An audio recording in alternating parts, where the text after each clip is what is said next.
홍콩과 마카오 주민들의 한국 사랑이 멈추지 않고 있어 화제입니다. 명소 곳곳에서 K-팝 열풍이 불자 중국 공산당이 충격에 빠졌으며 중국 언론마저 이런 현상을 집중 분석하고 있습니다. 중국이 한류를 막을 수 없는 이유 자세히 살펴보겠습니다. 홍콩 영화는 1960년대부터 전성기를 누렸고 1980년대가 황금기로 꼽힙니다. 작은 어촌에서 국제적인 금융도시가 되면서 중화권을 기반으로 영국 문화까지 뒤섞였고 이로 인해 다양한 문화적 색깔이 발현될 수 있었습니다. 이것을 영화에 고스란히 녹여내면서 비약적 성장을 이뤄냈던 것입니다. 한 해에 100여 편 이상의 영화가 제작될 정도였습니다. 홍콩 인구는 750만에 지나지 않아 소비시장이 크지 않기에 이런 이유로 해외 진출을 염두에 두고 영화들이 제작돼 왔습니다. 당시 한국 시장 지배자 또한 홍콩 영화였습니다. 특히 1986년 상영된 주윤발의 영웅 본색은 많은 이들을 매료시켰습니다. 그런데 지금의 한국 영화는 이를 뛰어넘어 국제영화제에서 수상 소식이 끊이지 않을 정도로 위상이 높아졌습니다. 반면 홍콩 영화는 이제 글로벌 시장에서 찾아보기조차 어렵게 됐습니다. 지난 30여 년 동안 무슨 일이 일어난 것일까요? 지난 10월 부산국제영화제에 참석한 주윤발은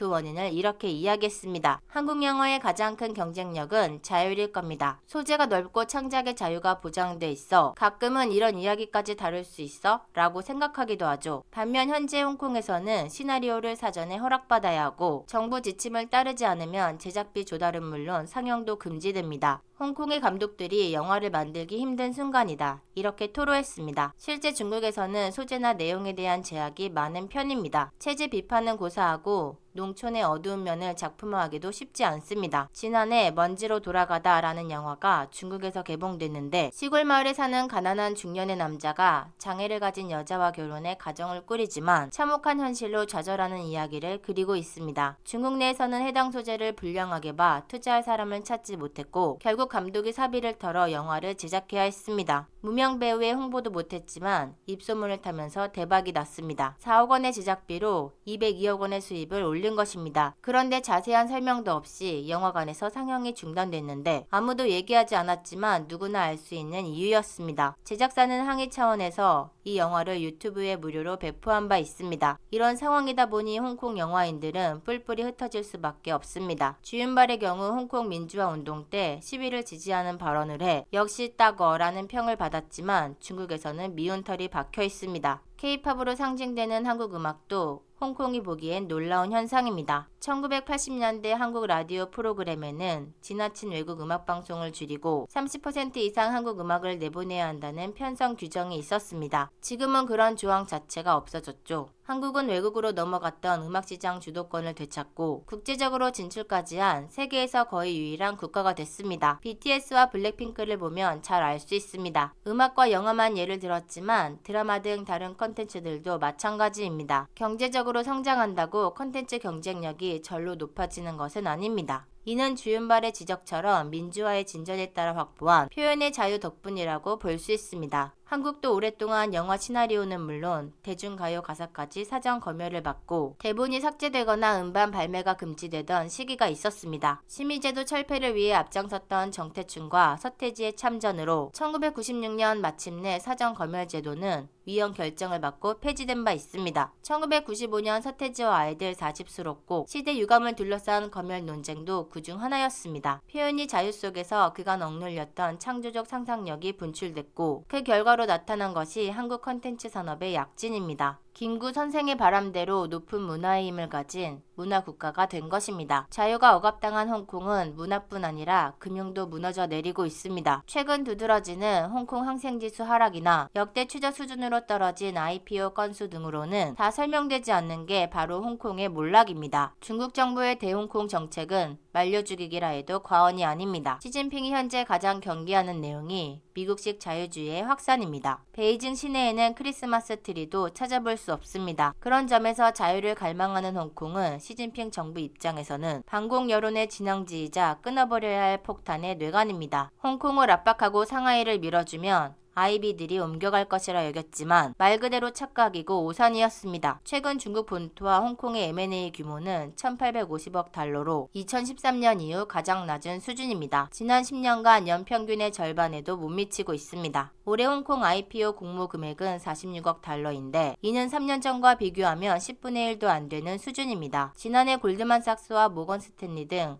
월가 은행들은 홍콩에서 여러 차례 정리해고를 실시하기도 했습니다. 자유가 사라진 홍콩 땅엔 매력을 느낄 어떠한 여지도 없습니다. 지난달 초 홍콩에선 전문직의 50% 이상이 5년 내, 15%는 조만간 떠날 예정이라는 조사 결과가 화제가 됐습니다. 그냥 전부 짐을 싸고 있다는 얘기입니다. 홍콩을 빠져나간 아이비들은 일단 가까운 싱가포르에 자리를 잡고 있습니다. 홍콩의 명물이었던 레스토랑 전보도 운영난으로 폐업한 데 이어 작년에 예인선에 의해 동남아 국가로 이동하다 남중국해에서 침몰하는 운명을 맞았습니다. 이때 BBC는 홍콩의 몰락을 보는 듯하다 이렇게 전했습니다. 전보 레스토랑은 매년 약 300만 명이 방문했던 명소였지만 2019년 홍콩 반정부 시위 등으로 관광객이 급감하면서 흔들리기 시작했고 2020년 코로나가 퍼지며 결정적 타격을 받았습니다. 2017년 이후 홍콩은 가장 살기 좋은 도시 순위에서 연일 급락세를 보이고 있습니다. 2017년만 해도 29위였으나 작년에는 92위로 떨어진 상태가 됐습니다. 대규모 민주화 운동이 벌어졌던 2019년 93위를 제외하면 최근이 5년 사이 가장 낮은 수준입니다. 홍콩의 몰락은 정치적 불안정성이 커진 것이 주요 이유입니다. 중국 정부가 애국자만 출마할 수 있도록 선거제를 개편한 결과 민주진영 출마가 막혔고 투표율 또한 사상 최저치가 되고 있습니다. 4년 전 투표율이 71%였다면 현재는 27%로 추락해 있습니다. 홍콩을 떠나겠다는 주민도 크게 늘고 있습니다. 15일 사우스 차이나 모닝포스트가 설문조사를 한 결과 약 38%가 기회가 주어진다면 홍콩을 떠나겠다고 답한 것으로 나타났습니다. 지난해 실시된 조사에선 약 29%였는데 더 높아진 것입니다. 이들이 홍콩을 떠나고 싶은 가장 큰 이유로는 자유와 인권, 표현의 자유 붕괴 등 정치적 억압 관련 응답이 50%에 이르렀습니다. 열악한 주거 환경 또는 혼잡한 생활 공간 때문이라는 비정치적 이유는 11%에 불과했습니다. 경제적 자유 지역에서 1위를 지켜왔던 홍콩은 53년 만에 1위 타이틀을 싱가포르에 넘겨야 했습니다. 2047년까지 반자치권을 약속받았던 홍콩은 사라지고 중국의 한 지방도시로 전락한 것입니다. 그럼에도 홍콩 시민들은 자유를 갈망하며 자유가 녹아든 K-컨텐츠에 대한 사랑을 감추지 않고 있습니다. 홍콩에서는 지난달 두 번째 오징어 올림픽이 열렸습니다. 100명이 참가해 여러 한국 놀이를 체험했습니다. 한국문화원이 넷플릭스 오징어 게임 인기에 기반해 10여 종의 다양한 한국 놀이로 체험 행사를 진행했는데 5명씩으로 구성된 총 60개 팀이 신청했을 정도로 열기가 뜨거웠습니다. 참가자들은 오징어 게임 속으로 들어온 것 같다는 소감을 밝혔고 무궁화 꽃이 피었습니다. 달고나 뽑기, 딱지치기 등을 하며 한국 컨텐츠에 흠뻑 빠져들었습니다. 오징어 게임은 홍콩에서도 2021년 넷플릭스 시청 순위 1위를 기록하며 폭발적인 인기를 끌었습니다. 오징어 올림픽이 열린 건 지난 3월에 이어 이번이 두 번째입니다. TV에 나온 지 2년이 지났지만 여전히 높은 인기를 보여주고 있습니다. 지난달에는 홍콩에서 한류 드라마 OST 콘서트가 열렸는데 여기에 온 60대 주민은 한국 드라마를 좋아한 지 30년이 넘었어요. 오래전부터 좋아했다. 너무너무 좋아한다. 이렇게 속마음을 내보였습니다. 당시 콘서트에는 2,500명의 팬들이 찾았던 상황입니다. 2019년 홍콩 민주화 시위와 코로나 이후 뜸해졌지만 이전만 해도 K-팝 스타의 해외 투어 일정에 홍콩은 늘 1순위였습니다. 또 한류 관련 이벤트들이 거의 매일같이 열리다시피 했습니다. 작년 11월 슈퍼주니어가 홍콩에서 단독 콘서트를 성료하며 중국의 억압에도 다시 살아날 수 있는 K-팝의 힘을 보여줬습니다. 홍콩의 20에서 30대 여성들은 한국을 찾는 주요 고객입니다. 한 해 69만 명이 한국을 찾아 방한 5대 시장으로 불리기도 했습니다. 이런 열기는 한국어 열풍으로도 이어지고 있습니다. 최근 홍콩 대학 입학 시험에서는 2025년부터 한국어가 제2외국어 선택 과목으로 채택돼 있습니다. 한국어를 대입시험 과목에 채택한 국가는 일본, 베트남, 프랑스 등 9개국이지만 한국어 능력시험 성적을 직접 활용하는 것은 홍콩이 처음입니다. 홍콩에서는 매년 3회 토픽 시험이 진행되고 있으며 매회 응시자는 900여 명 정도입니다. 명문 홍콩대에는 한국학 전공이 개설돼 있고 여타 학교도 교양 과목이나 부전공 과목으로 한국어를 채택하고 있습니다. 주요 서점 외국어 코너에는 한국어 교재가 많은 부분을 차지합니다. 현지 한류 동호회 수는 매년 7%,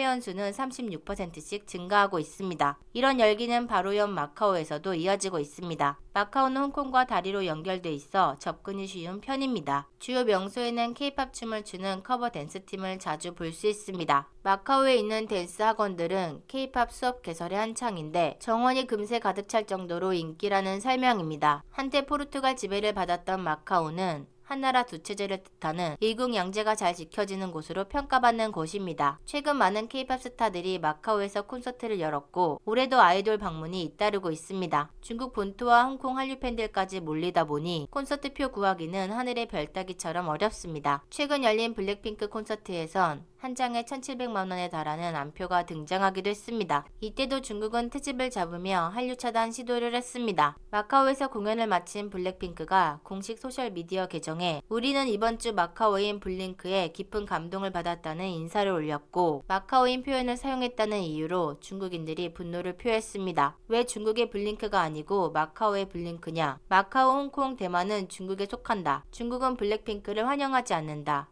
이런 악플을 쏟아냈습니다. 이를 두고 황구시보는 메커니즈는 마카오에서 태어나고 자란 포르투갈계를 지칭하는 말이라며 평범한 마카오인들을 대표할 수 없는 표현이기에 부적절하다는 지적을 했습니다. 1849년부터 150년간 포르투갈의 식민 지배를 받은 마카오는 1999년 중국으로 넘어가며 특별행정구가 된 곳입니다. 중국에서의 한류 트집은 한두 번이 아닙니다. 한국 연예인의 중국 예능 프로그램 출연을 돌연 취소하는 등 자기 멋대로의 행보를 보이기도 했습니다. 시진핑 정부는 한류 문화를 억지로는 막아도 넘어설 수는 없습니다. 세계 모든 이들이 한류에 빠져드는 이유에는 자유가 반영됐기 때문입니다. 한국은 문화의 힘을 지속 키워나가길 바랍니다.